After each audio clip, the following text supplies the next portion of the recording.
Bonjour et bienvenue à toi dans ce second épisode de Draw My SD1.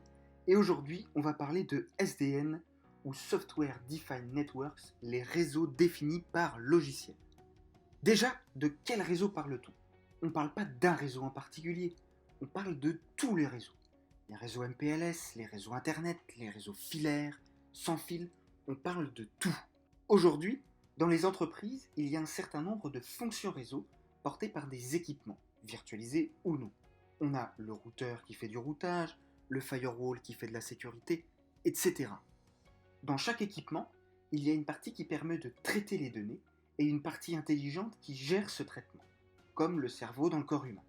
Tout ça, évidemment, dans le but de rendre un service, faire de la sécurité par exemple. Je suis responsable informatique dans une entreprise, je souhaite mettre en place une architecture réseau adaptée à mes besoins.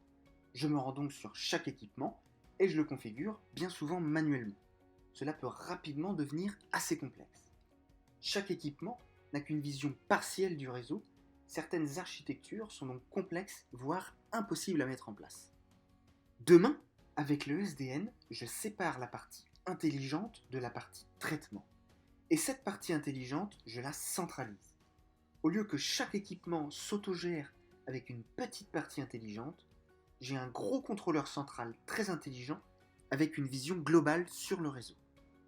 L'interface digitale me permet notamment de configurer mes équipements à distance et de mettre en place des architectures plus spécifiques, plus fines.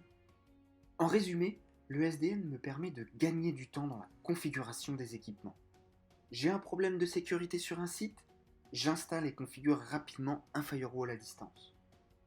Je peux même automatiser certaines tâches. À Noël, je souhaite que mon débit passe de 200 mégas à 500 mégas pour que mes clients puissent accéder correctement à mes serveurs. Je le programme depuis mon interface digitale. Cette flexibilité et ce gain de temps pour les clients sont évidemment des économies potentielles. Voilà, c'est la fin de cette vidéo. Merci d'avoir regardé.